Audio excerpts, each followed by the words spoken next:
6 former Mississippi law enforcement officers, cops essentially, have pleaded guilty to charges accusing them of torturing and abusing 2 black men during a raid. So that's 6 Mississippi law enforcement officers have pled guilty to torturing and abusing 2 black men. So the 2 victims are called Michael Corey Jenkins and Eddie Terrell Parker. An assault took place January 24th of 2023 with 6 former officers involved, and these 6 officers called themselves the Goon Squad. Why did they call themselves the Goon Squad? Well, because they were acting in a rogue capacity. They were using excessive force and then trying to cover it up. And they were doing that purposefully. They'd even had made some coins. Each of them had a coin emblazoned with the name Goon Squad. So we can read out the names of the 6 Mississippi law enforcement officers, or rather former law enforcement officers. So their names are Lieutenant Jeffrey Middleton, who is the ringleader of the Goon Squad. The other former law enforcement officers are Christian Dedman, Hunter Elwood, Brett McAlpin, Daniel Opdyke, and Joshua Hartfield. And they've all been charged in relation to the assault of the 2 victims, Michael Corey Jenkins and Eddie Terrell Parker, and they've all pleaded guilty. Now, given that they've pled guilty, they're facing a maximum combined sentence of 641 years, as well as 2 life sentences. In addition to that, they're facing a combined $12 million in fines. Actually, more than 12 million, $12.25 million in fines. So there's 6 of them. They face up to 641 years in jail between them. So that's give or take 108 years each, as well as having to pay $2 million in fines. I doubt they will be paying $2 million in fines each. I doubt they will serve 108 years in jail each, but certainly they look like they're going to be locked up, banged away, incarcerated for a considerable amount of time. So we can tell you a little bit about the assault in question. It happened January the 24th. A white neighbor complained that 2 black men were in a house with a white woman. Apparently that's what the complaint was. I mean, can you make a complaint like that? Oh, hi police, there's 2 black men and they're in a house with a white woman in it. I mean, what, that constitutes making a police complaint? Alerting the police for that? Apparently so. Apparently this neighbor was highly concerned that 2 black men were in a house with a white woman in it. That could only mean they were up to no good, of course. Turns out that one of the 2 victims, Eddie Parker, was assisting a 15-year-old disabled girl in the home. So he was a caregiver. So as far as we understand, one of the officers kicked in the door, the others piled in, and a series of attacks occurred on both of the victims. The Goon Squad,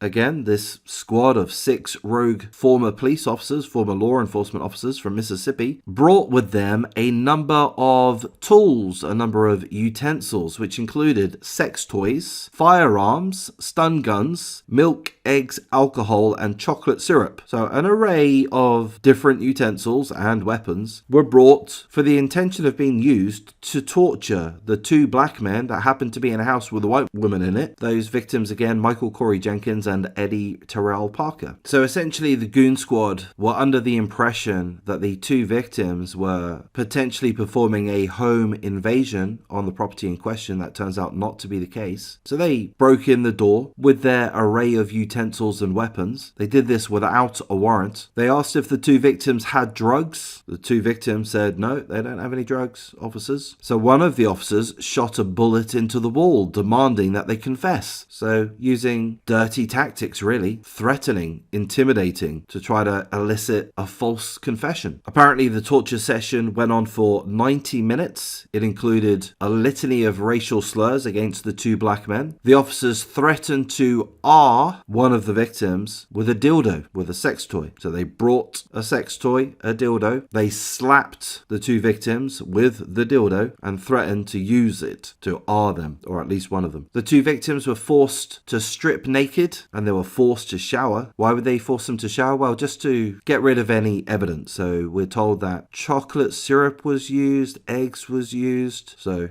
to wipe them down, I guess. Both of the men were beaten with various objects around the home. A piece of wood, a kitchen utensil, a metal sword. They were also tasered repeatedly, electric shocked. And things get even worse. So we're told that one of the officers removed a bullet from the chamber of his service pistol, put it into the mouth of one of the victims, Michael Jenkins, and then fired. Can you imagine that? Michael Jenkins shot in the mouth by a member of the Goon squad. Shot in the mouth. So a bullet pierced his tongue and his jaw. Arguably, it gets even worse. The officers then plotted a cover-up, planting drugs and a gun. One of the officers said that they had meth, which they found in the home. The Goon squad leader planted a gun in their home. So this is just craziness. Further to that, the leader of the Goon squad threatened to kill the other members if they were to say anything. If any of them were to rat each other out, the lieutenant would kill them. That was literally caught on camera. So of course an investigation was launched. Seemingly the officers initially denied any wrongdoing, but at a certain point the Goon squad cracked. Eventually all of the officers confessed to the conspiracy, so now they're facing certain jail time. We're told that the victim, Michael Jenkins, that was shot in the mouth, still has difficulty speaking. The gunshot lacerated his tongue and broke his jaw before exiting behind his ear. So that's a shocking injury to have sustained, life-changing, but thankfully he is alive. That's pretty much all the information that we have at this point. It is shocking. Have you heard much about this case? I haven't. I've seen a couple of articles, both from the Daily Mail, but I would have thought that this would be a major story. This is absolutely heinous. The officers in question have pleaded guilty. I think it's fair to describe this as a hate crime. That would be my guess. The article doesn't really mention that, but we're told that the officers used racial slurs against the two victims throughout the 90-minute torture session. They had no good reason to invade the home. They were told that there were two black men in a home where a white woman was. That's what they had to go on. They put two and two together and decided that they were likely home invaders. They weren't.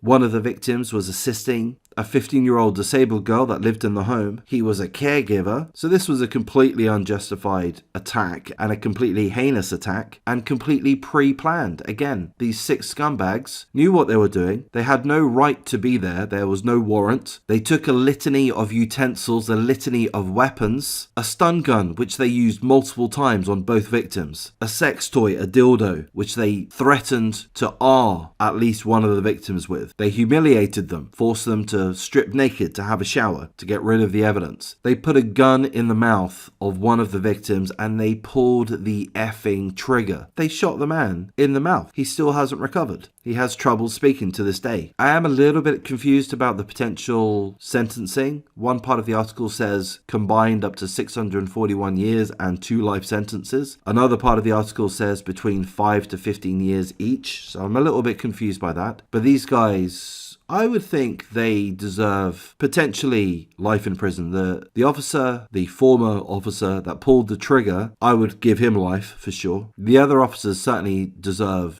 decades in jail. This is one incident that we know of. How many other incidences like this did they commit? How many other innocent people did they abuse, torture, shoot, set up? That's another thing that these guys did. They tried to set these guys up. They planted a gun. They planted meth. Try to make out that they're drug dealers or whatever. Thankfully, they ratted each other out. Thankfully, although not in the first instance, but they did confess to their involvement, to their actions. But that was after footage was found of the leader, Lieutenant Jeffrey Middleton, the leader of the Goon squad, these 6 rogue former Mississippi law enforcement officers, scumbags, every last one of them. The leader was caught on camera threatening to kill the others. If any of you guys rat out, if any of you guys tell anybody, I'm going to kill you. That was caught on camera. So these guys didn't really have any option other than to plead guilty, in my opinion. I don't know what I'm talking about, by the way. I presume they pled guilty because they thought that would be their best opportunity to get a lighter prison sentence. Don't know if that's going to work out for them or not. So we are told that there's going to be an attempt to fine the 6 scumbags up to $12 million.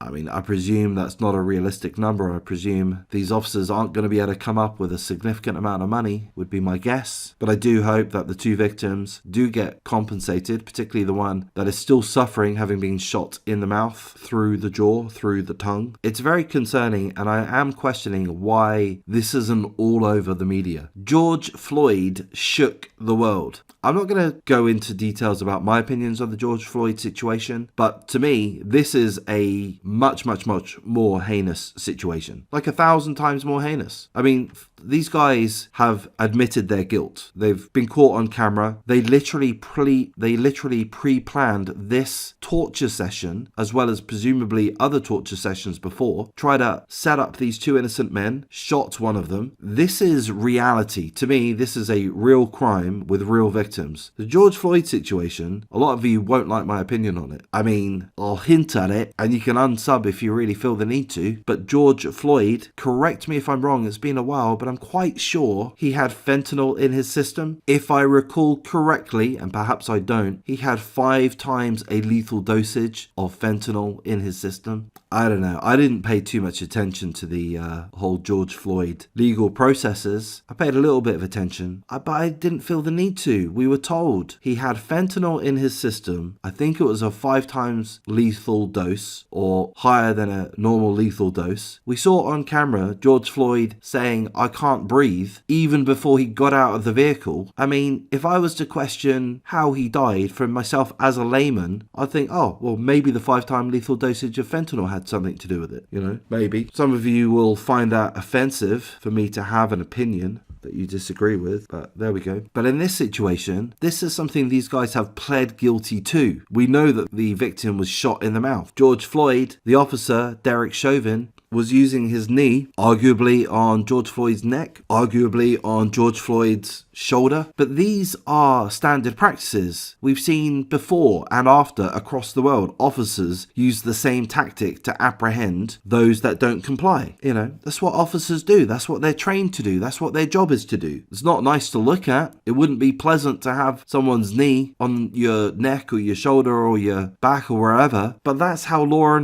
enforcement officers operate legally by doing such things. And the media blew up that situation worldwide for absolute months, to the point that it changed society. You had multiple cities on fire in your peaceful protests, and those peaceful protests rippled throughout the world. You know, I mean, they had protests in Australia, in England, in various parts of Europe about George Floyd. I mean, what the F has the George Floyd situation got to do with Australia or Europe? You know, it's the media that made a massive hoo-ha about the George Floyd situation. Of course, how many memorials are there about George Floyd? Hundreds, perhaps. Major sculptures by major artists. Do I have a bee in my bonnet about George Floyd? Yeah, maybe I do. Maybe because I'm aware of his criminal history. Maybe I'm aware that he put a gun to the belly of a pregnant woman. Okay, use your fact checker and it will say, oh, that's false. And then it will tell you that it's not false. I've gone on a tangent, I've gone on a ramble, but I really am questioning, why isn't this subject, why isn't this crime discussed in the media? This is a real opportunity for civil rights activists and such to call into question the actions of the police force. I don't know why they're not doing that. It doesn't make sense to me. They keep picking these crappy examples, the civil rights activism, BLM. They're going to lionize George Floyd, who had fentanyl in his system, who's got a criminal history. Why aren't they making a hoo-ha about this situation? I don't get it. I think this situation deserves to have a hoo-ha made about it. Are these the only rotten apples in the Mississippi law enforcement department? I would presume not. So I would think that there would be a very big call to have a lot of media attention and a very, very thorough investigation in regards to the various law enforcement departments within Mississippi,